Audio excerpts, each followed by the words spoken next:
सी language की series में आज हम पढ़ रहे हैं लेक्चर नंबर 3। टॉपिक होगा इंट्रोडक्शन टू कंप्यूटर सिस्टम। तो चलिए स्टार्ट करते हैं।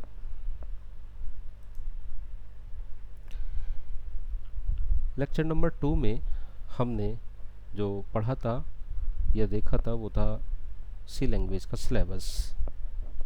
बच्चों, ये जो पेपर है ये है doctor APJ Abdul Kalam technical university Lucknow BTech first year, जिसका कोड है BCS 101 या programming for problem solving C language. और आप देख रहे हैं doctor Bhimrao Ambedkar university Agra BCA first year semester first, और उसमें भी पेपर है introduction to programming using C, code होगा C102। हमने कल डिस्कस किया था सिलेबस, तो सिलेबस हम पूरा डिस्कस कर चुके हैं doctor APJ Abdul Kalam technical university का भी और डॉक्टर भीमराव अंबेडकर यूनिवर्सिटी आगरा का भी। आज हम देखेंगे यूनिट नंबर 1 में ये वाला टॉपिक। ठीक है, इस टॉपिक के बारे में हम यहाँ पर डिस्कस करने वाले हैं। Introduction to computer of a computer system, sorry introduction to component of a computer system, memory, processor, input output devices and storage. तो आज हम इस टॉपिक पर यहाँ पर चर्चा करेंगे। तो चलिए चलते हैं अपने लेक्चर की ओर। Lecture number 3, computer system. सबसे पहले बात करते हैं what is a computer system. Computer system होता क्या है। उससे भी पहले एक बात करेंगे हम कि कंप्यूटर हम कहते किसको हैं। तो देखिए, जैसे कि डेफिनेशन में लिखा है, a computer is an electronic machine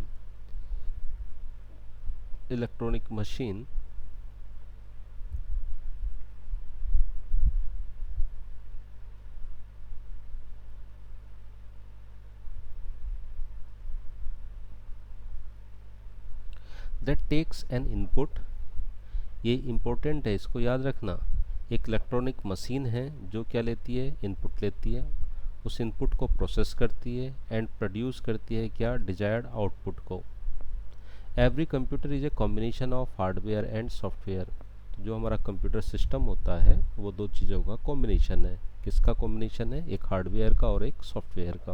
okay, हम यहाँ पर ये कहना चाह रहे हैं कि जो हमारा कंप्यूटर है वो एक इलेक्ट्रॉनिक मशीन है और ये इलेक्ट्रॉनिक मशीन हमसे इनपुट मांगती है, हम इसको इनपुट प्रोवाइड करते हैं और अकॉर्डिंग टू इनपुट ये उस इनपुट को लेकर के प्रोसेस करती है और प्रोसेस करने के बाद ये उसका रिजल्ट हमें प्रोवाइड करवा देती है। और हम कंप्यूटर को ये भी कहते हैं कि कंप्यूटर क्या है, वो कॉम्बिनेशन है किसका, हार्डवेयर और सॉफ्टवेयर का। नाउ आगे अगर हम बात करें तो the physical component of a computer that can be seen and touched from the hardware. ठीक है, मतलब वो कंप्यूटर सिस्टम के वो पार्ट जिनको आप देख सकते हो, टच करके, छू करके भी देख सकते हो, उस सभी को हम क्या बोलते हैं, हार्डवेयर। फॉर एग्जांपल जैसे CPU को आप छू सकते हो टच कर सकते हो, मॉनिटर को भी आप टच कर सकते हो, कीबोर्ड को भी आप टच कर सकते हो, प्रिंटर को भी टच कर सकते हो। तो ये सब क्या है बेटा, हार्डवेयर के पार्ट हैं या इन सबको हम हार्डवेयर बोलते हैं। तो यहाँ पर ये लिखा है the physical component of a computer, वो कंपोनेंट जो फिजिकली हैं, जिनको हम टच कर सकते हैं, छू करके देख सकते हैं, उन सभी को हम हार्डवेयर कहते हैं और उन्हीं को हम पेरिफेरल डिवाइसेस भी बोलते हैं। ओके, नाउ अगर हम बात करें the input to a computer is given in the form of instruction. मतलब हम कंप्यूटर को जब भी कोई इनपुट प्रोवाइड कराते हैं तो वो जो इनपुट है वो किसके फॉर्मेट में होता है, एक इंस्ट्रक्शन की फॉर्मेट में होता है। These set of instructions that we give to computer to perform particular task makes a program. ये जो हम इंस्ट्रक्शंस कंप्यूटर को दे रहे हैं, इन इंस्ट्रक्शंस के कलेक्शंस को हम क्या बोल देते हैं, एक प्रोग्राम बोल देते हैं। ठीक है, और ऐसे ही प्रोग्राम्स को हम क्या बोल देते हैं, सॉफ्टवेयर बोल देते हैं। ठीक है, लिखा है ना आगे, यहाँ पर देखो ये लिखा है many such programs together form a software for the computer. जैसे एग्जांपल की बात करें, operating system, antivirus, MS office, computer games और ऑल सॉफ्टवेयर एप्लीकेशंस। ओके, तो सीधा सा कंसेप्ट है कि कंप्यूटर क्या है कि sir it is the combination of hardware and software. हम आपसे पूछें what do you mean by hardware, तो आप कहेंगे कंप्यूटर के वो पार्ट्स, वो फिजिकली पार्ट जिनको हम टच करके देख सकते हैं उनको हम हार्डवेयर बोलते हैं। फॉर एग्जांपल जैसे सीपीयू, जैसे मॉनिटर, जैसे कीबोर्ड, जैसे प्रिंटर। और अगर हम बात करें सॉफ्टवेयर की, तो आप सॉफ्टवेयर के लिए ऐसे बोल सकते हैं कि जब हम कंप्यूटर को कुछ इंस्ट्रक्शंस प्रोवाइड कराते हैं तो उन इंस्ट्रक्शंस के बेस पर कंप्यूटर हमारा डिसीजन लेता है। तो ऐसे ही इंस्ट्रक्शंस के कलेक्शन को हम प्रोग्राम बोलते हैं और प्रोग्राम के कलेक्शंस को हम एक सॉफ्टवेयर बोल देते हैं। ठीक है। और उस सॉफ्टवेयर को हम टच नहीं कर सकते, छू नहीं कर सकते। जैसे फॉर एग्जांपल अगर हम बात करें ऑपरेटिंग सिस्टम या एंटीवायरस या एमएस ऑफिस, कंप्यूटर गेम्स, ठीक है, ये सभी किसके एग्जांपल हैं? सॉफ्टवेयर एप्लीकेशंस के। तो उम्मीद करते हैं बच्चों यहाँ तक आपको समझ में आ गया होगा। चलिए बात करते हैं वर्किंग ऑफ ए कंप्यूटर और block diagram of a computer system. ठीक है, block diagram of a computer system. Working of a computer मतलब हमारा कंप्यूटर कैसे वर्क करता है। तो देखिए द फंक्शन प्रॉपरली लिखा है यहाँ पर, to function properly the computer needs both hardware and software. अगर हमें किसी कंप्यूटर से काम कराना हो तो उस कंप्यूटर में हार्डवेयर भी होगा एंड सॉफ्टवेयर भी होगा। हम ऐसे नहीं कह सकते कि हमें कंप्यूटर से काम कराना तो सिर्फ हार्डवेयर इसके पास है, सॉफ्टवेयर इसके पास नहीं है, तो हम उस मशीन से काम नहीं करा सकते। फॉर एग्जांपल जैसे आपके पास मोबाइल फ़ोन है, इस मोबाइल फ़ोन में अगर ऑपरेटिंग सिस्टम ना हो तो आप क्या उस मोबाइल फ़ोन से काम कर सकते हैं? जी बिल्कुल नहीं कर सकते। ठीक है, तो सॉफ्टवेयर का होना भी ज़रूरी है और हार्डवेयर का होना भी बहुत ज़रूरी है। Hardware consist of mechanical and electronic devices which can seen and see and touch, जिसको हम छू सकते हैं और देख सकते हैं, उन सभी को हम क्या बोलते हैं? हार्डवेयर।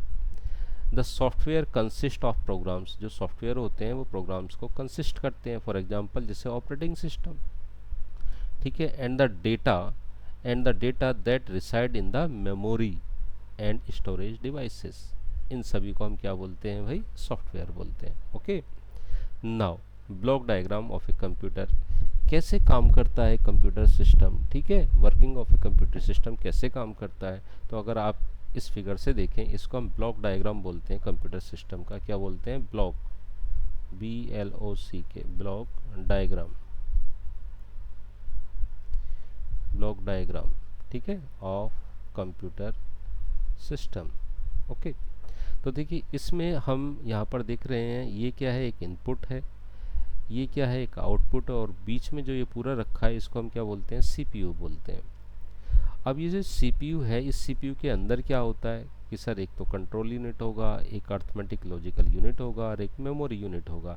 इन सभी के कॉम्बिनेशन को हम क्या बोलते हैं? CPU बोलते हैं।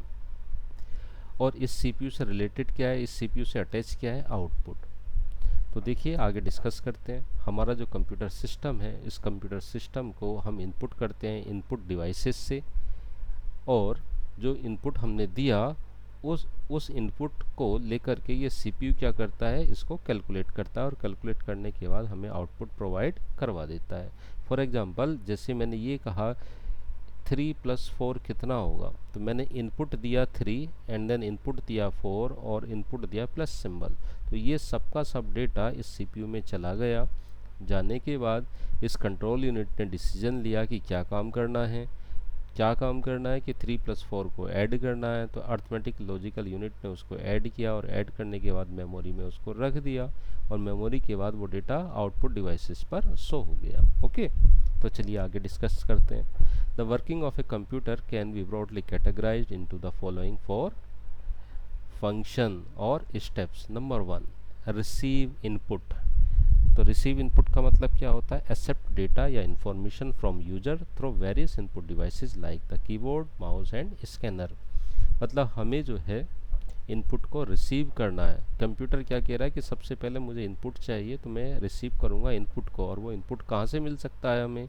वो मिल सकता है भैया कीबोर्ड से, माउस से या स्कैनर से। जब भी कोई स्टूडेंट कीबोर्ड पर प्रेस करता है तो वो एक इनपुट बन जाता है, या माउस से क्लिक करता है तो वो वो जो है एक इनपुट बन जाता है। स्कैनर से हम जैसे इमेज स्कैन कर लेते हैं तो वो क्या हो गया, एक इनपुट बन गया। नाउ अब ये डेटा तो चला गया, अब इस डेटा को क्या होगा आगे, तो सेकंड स्टेप देखिए, प्रोसेस इंफॉर्मेशन, परफॉर्म अर्थमेटिक और logical operation on the data information. तो सेकंड काम ये होता है कि अगर जो कैलकुलेशन आई है या जो इक्वेशन आई है, जो इंस्ट्रक्शंस आई है, जैसे 3+4 आई है, तो इसको हम क्या करेंगे, प्रोसेस करेंगे, और प्रोसेस करके इसका क्या निकालेंगे, रिजल्ट। तो यही लिखा है, परफॉर्म अर्थमेटिक और logical operation on data oblique information. Okay, now third step में क्या लिखा देखिए, स्टोर इन्फॉर्मेशन। जो रिजल्ट हमारे पास आया, ये जो इनपुट हमारे पास आया था, उसको हम कहाँ सेव कर सकते हैं, मेमोरी में। तो लिखा है store the information in storage devices like hard disk, CD, pen drive etcetera. ठीक है, तो ये सारी की सारी चीज़ें, जैसे रिजल्ट आपका जनरेट हो गया, उस रिजल्ट को आप सेव कराना चाहते हो तो सेव कर सकते हो। कहाँ पर, हार्ड डिस्क में। कहाँ पर सेव कर सकते हो, पेन ड्राइव में। कहाँ पर सेव कर सकते हो, सीडी में एटसेट्रा। ओके, नाउ नेक्स्ट क्या है, प्रोड्यूस आउटपुट। जब आपकी सारी कैलकुलेशन हो गई, रिजल्ट भी आपका स्टोरेज डिवाइस में चला गया, तो अब आपका काम क्या है कि हम उसको शो कराना चाहते हैं। तो हम यहाँ पर लिखा है, communicate information to the user through any of the available output device like monitor और प्रिंटर। हम यूज़र को या तो मॉनिटर के थ्रू आउटपुट दिखा सकते हैं या फिर प्रिंटर के थ्रू आउटपुट दिखा सकते हैं। ओके, तो एक बार इस फिगर को दोबारा से समझते हैं कि यहाँ पर क्या क्या हुआ। देखिए, ये जो है ये मेन सीपीयू है, इतना बड़ा सीपीयू है। इस सीपीयू को हम इंस्ट्रक्शंस देते हैं किसकी हेल्प से, इनपुट डिवाइसेस की हेल्प से। तो इनपुट डिवाइसेस की हेल्प से हमने कोई इंस्ट्रक्शंस दिया, वो इंस्ट्रक्शंस इस सीपीयू में चली गई और इस सीपीयू ने उसको क्या किया, कैलकुलेट किया। कैलकुलेट करने के बाद उसके रिजल्ट को कहाँ रख दिया, मेमोरी में रख दिया। एंड देन लास्ट में जब यूजर ने ये कहा कि मुझे आउटपुट दिखाइए, तो मेमोरी में रखा हुआ आउटपुट क्या है, वो आउटपुट डिवाइस पर शो हो गया। और आउटपुट डिवाइस यहाँ पर क्या बनेगी, मॉनिटर और प्रिंटर। ठीक है, इस तरीके से। नाउ हम बात करें component of a computer system. एक सिस्टम के कंपोनेंट क्या होते हैं। तो कंप्यूटर हैज़ 4 मेन कंपोनेंट्स। एक कंप्यूटर सिस्टम के 4 मेन कंपोनेंट होते हैं। नंबर 1 पर इनपुट डिवाइस, नंबर 2 पर सेंट्रल प्रोसेसिंग यूनिट, नंबर 3 पर मेमोरी एंड नंबर 4 पर आउटपुट डिवाइस। ओके, इस तरीके से। तो पहला इनपुट डिवाइस क्या है, these are the devices that are used to accept data and instructions from the user. जैसे कीबोर्ड है, माउस है, स्कैनर है, are the example of input devices. मतलब वो इनपुट डिवाइसेस जिनकी हेल्प से हम किसी कंप्यूटर को डेटा प्रोवाइड करवाते हैं, उसको हम क्या बोलते हैं, इनपुट डिवाइसेस बोलते हैं। नाउ सेकंड पार्ट की बात करें या सेकंड कंट्रोल कंपोनेंट की बात करें, तो वो है central processing unit. This is known as the brain of the computer and it controls the complete working of the computer. CPU को हम क्या बोलते हैं, पूरे कंप्यूटर सिस्टम का ब्रेन, दिमाग, क्योंकि यही वो पार्ट है जो हमारा डिसीजन लेकर के या कैलकुलेशन करके हमें क्या बतलाता है, रिजल्ट बतलाता है। जैसे मैंने आपको ये कहा कि भाई 27 मल्टीप्लाइड बाई 49 करिए, तो ये तो एक इंस्ट्रक्शंस आ गई। अब इस इंस्ट्रक्शंस को सॉल्व करने के लिए आप अपना दिमाग चलाओगे कि भाई इसको मल्टीप्लाई करना है, तो जो आपका हेड है वो क्या बन गया, मेन कंपोनेंट बन गया। वो इसके रिजल्ट को कैलकुलेट कर रहा है और कैलकुलेट करने के बाद जब इसका आंसर आ जाएगा तो वो आंसर आपको बतला दिया जाएगा। तो ऐसे ही क्या है, सीपीयू है। सीपीयू क्या लेता है, इनपुट लेता है कीबोर्ड से एंड देन उस इनपुट को कैलकुलेट करता है और कैलकुलेट करने के बाद उस रिजल्ट को मॉनिटर पर शो करा देता है। ओके, नाउ थर्ड कंपोनेंट की बात करें तो वो मेमोरी। मेमोरी भी बहुत इंपॉर्टेंट है। The data and instructions are stored in this component of the computer. अब देखिए, जैसे कीबोर्ड से आपने ए प्रेस कर दिया, तो ये जो ए है सबसे पहले ये कहाँ जाएगा, मेमोरी में जाएगा। तो मेमोरी कौन सी है, रैंडम एक्सेस मेमोरी, रैम में चला जाएगा। अब रैम से ये डेटा कहाँ जाएगा, सीपीयू में जाएगा। ठीक है, इस तरीके से। तो जो इंस्ट्रक्शंस हम देते हैं या डेटा हम जब देते हैं वो कहाँ चला जाता है, कंप्यूटर में। तो the data and instructions are stored in this component of the computer. जैसे फॉर एग्जांपल हार्ड डिस्क है, डीवीडी है, पेन ड्राइव है, etcetera are the example of memory storage devices. Now last जो कंपोनेंट है वो है output devices. These are the devices that are use to display the desired result of information. Monitor, printer are the example of output devices. जब आपने किसी calculation को perform कर लिया, उस रिजल्ट को आप शो कराना चाहते हैं, तो कंप्यूटर मॉनिटर पर उस रिजल्ट को ला सकते हैं। मॉनिटर के थ्रू देख सकते हैं या फिर आप उसके आउटपुट को प्रिंटर के थ्रू देख सकते हैं। प्रिंटर के थ्रू कैसे, प्रिंट आउट हम निकाल लें और उसको रीड कर लें, इस तरीके से। क्लियर है? नाउ आगे देखते हैं, डिटेल डिस्कस करते हैं कि इनपुट डिवाइसेस कौन कौन सी हैं। तो यह सीधी सी बात है, the devices through which control signal are sent to computer are termed as input devices. These devices convert the input data into a digital form that is acceptable by the computer system. Some example of input devices जैसे keyboard, mouse, scanner, touch device and then etcetera. अब देखिए ये क्या कह रहा है, ये कह रहा है the devices through which control signal are send to a computer are term as input devices. अब एक बार बताइए, कंप्यूटर को कोई इंस्ट्रक्शंस हमें पहुंचानी हो, है ना, कोई डेटा में देना हो, तो आप क्या करोगे, कीबोर्ड से कोई किसी की को आप एंटर करोगे। तो जब किसी की को कीबोर्ड से, जैसे ये कीबोर्ड है, कीबोर्ड कौन सा है, ये वाला है, इस कीबोर्ड से कोई की आपने प्रेस कर दी, तो जैसी कोई की आपने प्रेस करी वहाँ से एक सिग्नल जनरेट होगा। ठीक है, सिग्नल जनरेट होगा, और वो जो सिग्नल होगा, देखो यहाँ पर क्या लिखा है, these devices convert the input data. Signal का मतलब वो जो इनपुट मिला है उसको कन्वर्ट कर देता है किसमें, डिजिटल फॉर्म में। जैसे आपने कीबोर्ड से ए प्रेस किया है, तो इस ए का डिजिटल फॉर्म बना देगा। डिजिटल फॉर्म या तो 0 या फिर 1, इस तरीके का सीक्वेंस बना देगा। That is acceptable by the computer system, जो कंप्यूटर सिस्टम एक्सेप्ट करता है। ठीक है, हमारे कंप्यूटर सिस्टम को ना तो ए समझ में आता, ना बी समझ में आता, ना सी समझ में आता। कंप्यूटर कैसे, एक इलेक्ट्रॉनिक डिवाइस है जो सिर्फ 0 और 1 को समझती है। तो सब कुछ हमें 0 1 की फॉर्मेट में लिखना पड़ेगा। ठीक है, तो ये काम आप नहीं करते, बीच में कन्वर्टर आते हैं तो वो अपने आप कन्वर्ट इसको कर लेते हैं। तो लिखा है दीज डिवाइसेस यानी इनपुट डिवाइसेस जो हैं वो कन्वर्ट कर देती हैं input data into digital form that is acceptable by the computer system.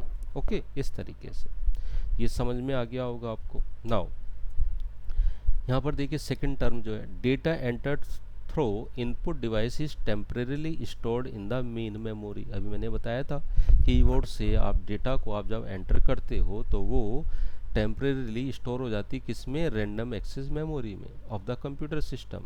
For permanent storage and future use the data as well as instructions are stored permanently in additional storage location, जिसको हम क्या बोलते हैं, secondary memory बोलते हैं। Okay, अगर आप data को परमानेंटली सेव करना चाहते हो तो आप उसको कहाँ सेव कर सकते हो, हार्ड डिस्क में, सेकेंडरी मेमोरी में आप उसको सेव कर सकते हो। तो उम्मीद करता हूँ ये चीज़ इनपुट डिवाइसेस आपको समझ में आ गई होगी। नाउ आउटपुट डिवाइसेस की बात करें तो आउटपुट डिवाइसेस वो जो आपके इंफॉर्मेशन को शो कराते हैं। ठीक है, तो the devices that receive data from a computer system for display या physical production, it is called output devices. यानी वो डिवाइसेस जहाँ पर हम किसी आउटपुट को देखते हैं उसको हम आउटपुट डिवाइस बोलते हैं। It convert digital information into human understandable form. ठीक है, जो डिजिटल फॉर्म आ रहा है, जैसे डिजिटल फॉर्म का मतलब होता है 0 1 0 1 ये आ रहा है। अब मुझे नहीं पता है कि इसका जो ह्यूमन एक्सेप्टेबल कोड क्या है। हो सकता है कि ये आपका क्या लिखा हो, 5 लिखा हो। ठीक है, इस तरीके से। तो ये 5 तो मुझे समझ में आता है, बट ये मुझे समझ में नहीं आ सकता। हो सकता है ए लिखा हो सकता हो Z लिखा हो। तो ये जो मॉनिटर होता है ये इस फॉर्म को लेता है कंप्यूटर सिस्टम से और इसको कन्वर्ट कर देता है किस फॉर्मेट में, या तो इसमें या इस नंबर में, और देन उसको वो डिस्प्ले डिवाइस पर शो करा देता है। ओके, तो कौन कौन से ऐसे डिस्प्ले डिवाइसेस हैं, जैसे मॉनिटर है, स्पीकर के थ्रू हम आवाज़ सुन सकते हैं, प्रिंटर के थ्रू हम आउटपुट दे सकते हैं, 3D प्रिंटर भी होते हैं कुछ। ओके, इस तरीके से। तो these are the output devices. Now central processing unit क्या है भाई, तो we know that CPU is the brain of your system, ठीक है। This is because it process और execute the instructions given to the computer, any type of instructions given to the computer using any of the input device has to be sent to the CPU for execution. In a microcomputer the CPU is based on a single chip called the microprocessor. अब ये जो CPU होता है, इस CPU के कुछ components हैं, जैसे कंट्रोल यूनिट है, अर्थमेटिक लॉजिकल यूनिट है और मेमोरी रजिस्टर है। आप यहाँ पर देख रहे होंगे, ये जो यहाँ पर ब्लॉक डायग्राम बनाया था, इस ब्लॉक डायग्राम में इस सीपीयू के कंपोनेंट कौन थे? Control unit, arithmetic logical unit और देन मेमोरी यूनिट। तो हम इनके बारे में बात करेंगे कि कंट्रोल यूनिट किसको कहते हैं, अर्थमेटिक लॉजिकल यूनिट किसको कहते हैं एंड देन मेमोरी किसको बोलेंगे। तो हम ये तो समझ गए कि जो सीपीयू होता है वो ब्रेन ऑफ कंप्यूटर होता है, कंप्यूटर का मेन ब्रेन होता है। और हम इसको ब्रेन क्यों कहते हैं? क्योंकि जितना भी कैलकुलेशन होता है यही सीपीयू उस कैलकुलेशन को परफॉर्म करा देता है, और परफॉर्म कराने के बाद ये भी बतलाता है कि आपको मॉनिटर पर शो कराना है, कीबोर्ड से इनपुट लेना है एंड सो ऑन। ओके, इस तरीके से। Now A CPU has the following component: number 1 control unit, number 2 ALU, number 3 register. Control unit क्या है, पहले इसको समझते हैं। कंट्रोल यूनिट, जैसा कि इसका नाम लिखा है कंट्रोल यूनिट, यानी वो यूनिट जो डेटा को कंट्रोल करती है, या वो यूनिट जो सभी कंपोनेंट को कंट्रोल करती है। अब आप जरा ध्यान से बात सुने मेरी।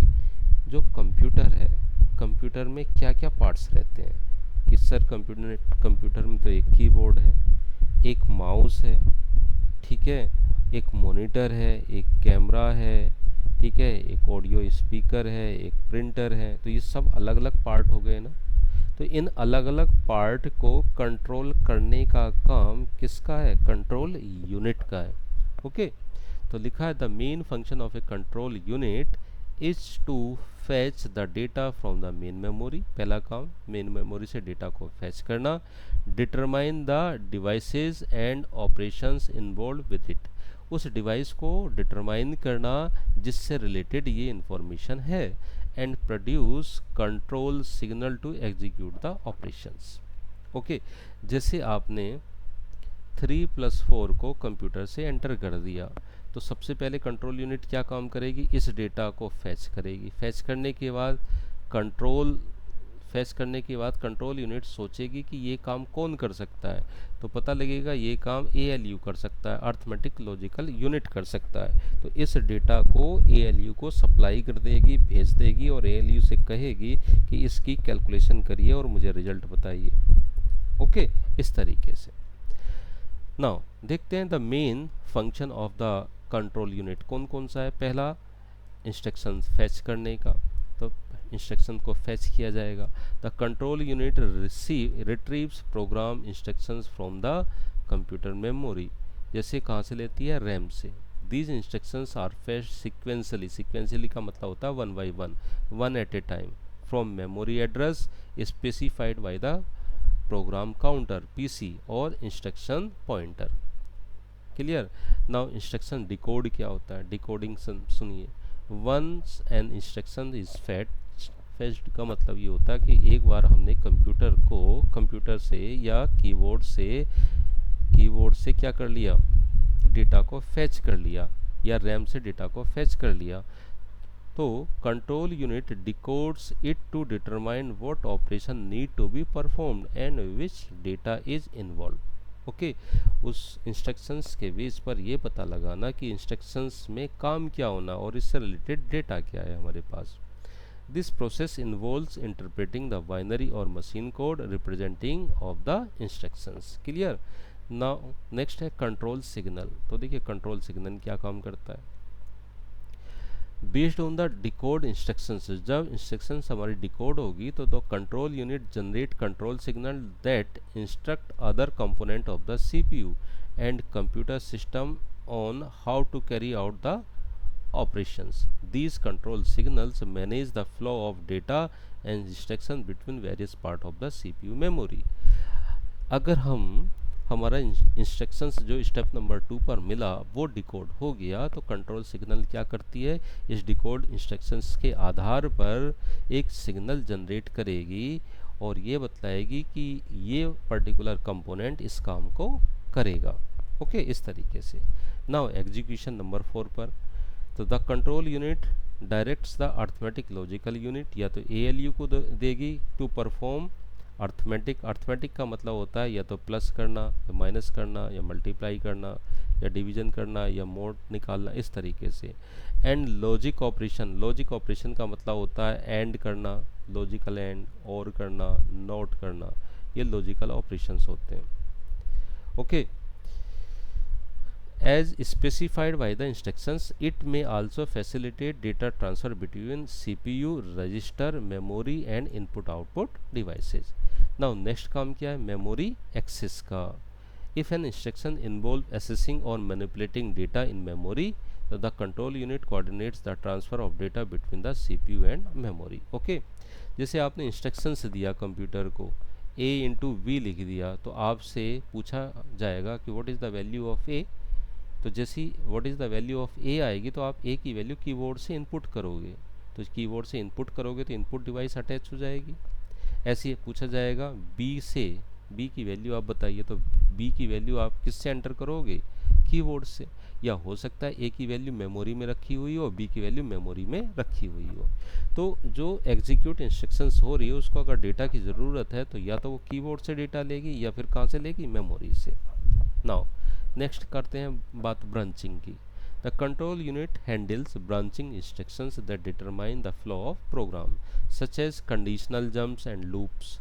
It updates the program counter accordingly to execute the next instruction in sequence or to jump to a different location in the program.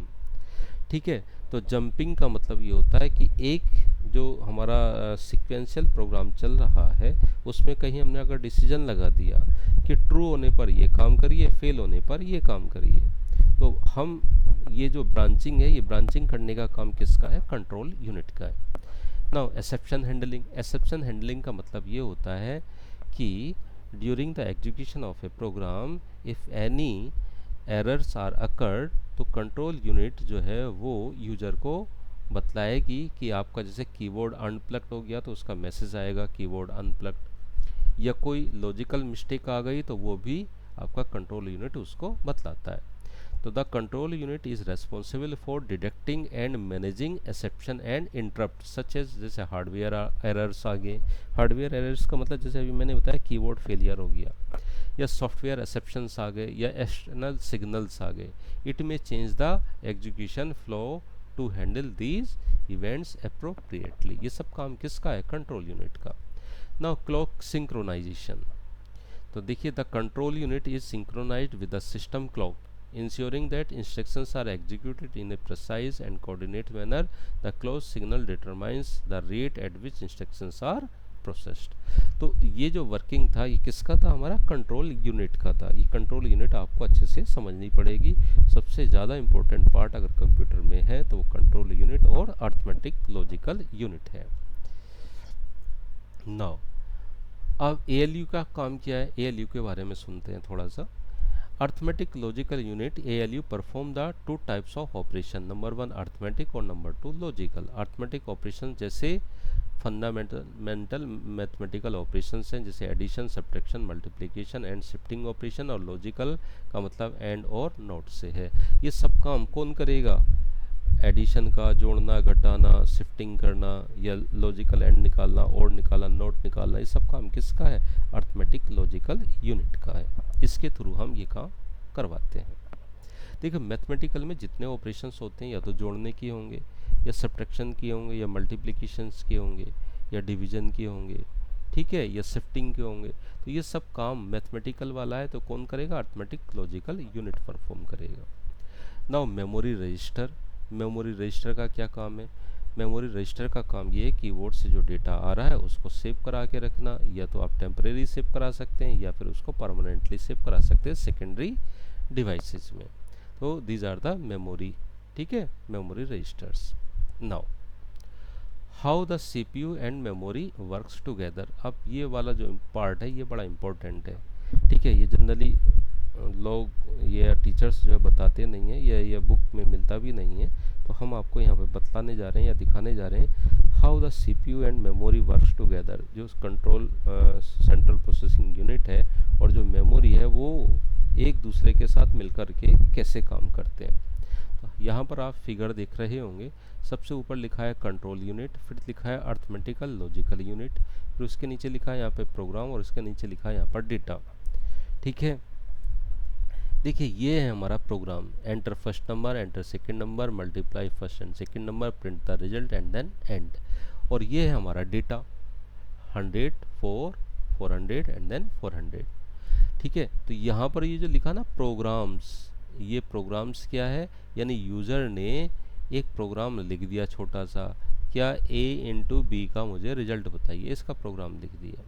तो सबसे पहले हम यूज़र से ये पूछेंगे तो enter the value of A, जैसे यहाँ पे लिखा है एंटर फर्स्ट नंबर, तो फर्स्ट नंबर में क्या है, ए है। ऐसी second number enter the value of B, तो बी का नंबर आ जाएगा। फिर हम कंप्यूटर को बताएंगे कि इन दोनों की मल्टीप्लाई करो, फर्स्ट नंबर की और सेकंड नंबर की। जब मल्टीप्लाई हो जाएगी तो फिर हम पूछेंगे कि भैया अब हमें इसका रिजल्ट बता दो। जब रिजल्ट आ जाएगा तो हमारा प्रोग्राम क्या हो जाएगा, एंड हो जाएगा। ओके, तो यहाँ पर देखिए इस फिगर में यहाँ पर क्या लिखा है, ये एंटर फर्स्ट नंबर, तो यूज़र ने 100 नंबर एंटर कर दिया। एंटर सेकंड नंबर, तो 4 नंबर एंटर कर दिया। हमने कहा मल्टीप्लाई करिए फर्स्ट एंड सेकंड को, तो फर्स्ट नंबर क्या था 100 और सेकंड नंबर क्या था 4, दोनों को मल्टीप्लाई किया 400 आ गया। और रिजल्ट को प्रिंट करो तो रिजल्ट क्या हो गया, 4 हो गया एंड देन फिनिश।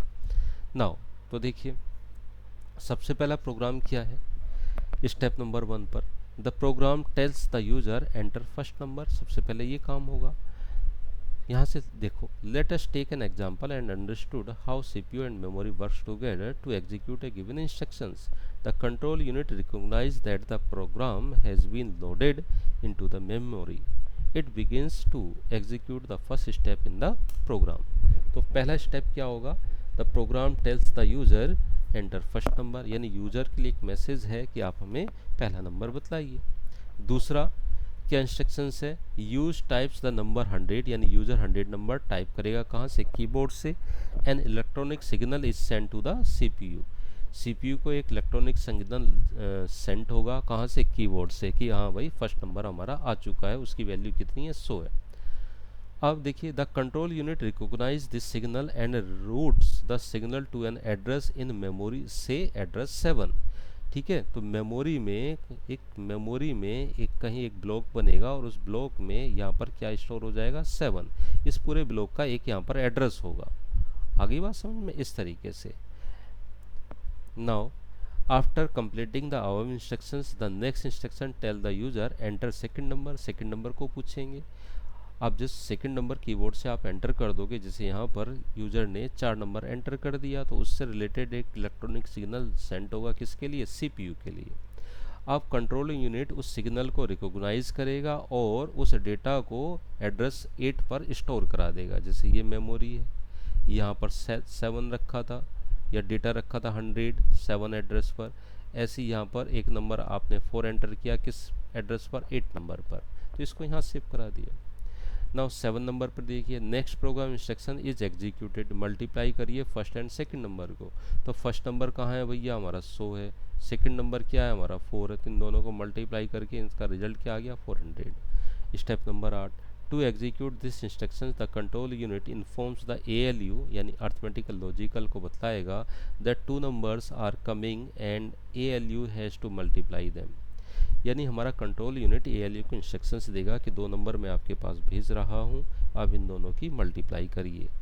तो the control unit next send to the ALU a copy of the contents address 7 जहाँ पर 100 रखा हुआ है एंड एड्रेस 8 जहाँ पर 4 रखा हुआ है, इन दोनों को वो भेज देगा। एंड भेजने के बाद ALU परफॉर्म करा देगा इसका रिजल्ट, यानी 400 आ जाएगा। कंट्रोल यूनिट क्या काम करेगा, कंट्रोल यूनिट इस रिजल्ट को जो 400 आया एक अलग एड्रेस पर रखेगा, जिसको हम क्या बोल रहे हैं, 9। एंड देन 11 स्टेप पर क्या होगा, the next programme instruction is executed print the result. और प्रिंट द रिजल्ट का मतलब ये है कि मेमोरी एड्रेस 9 पर जो वैल्यू रखी हुई थी उसको आप प्रिंट कर दीजिए, कहाँ पर, मॉनिटर के थ्रू। और मॉनिटर क्या कर देगा, उस वैल्यू को डिस्प्ले कर देगा और फाइनल इंस्ट्रक्शन जो है वो आपकी एग्जीक्यूट हो जाएगी एंड देन उसके बाद रिजल्ट आपके पास आ जाएगा।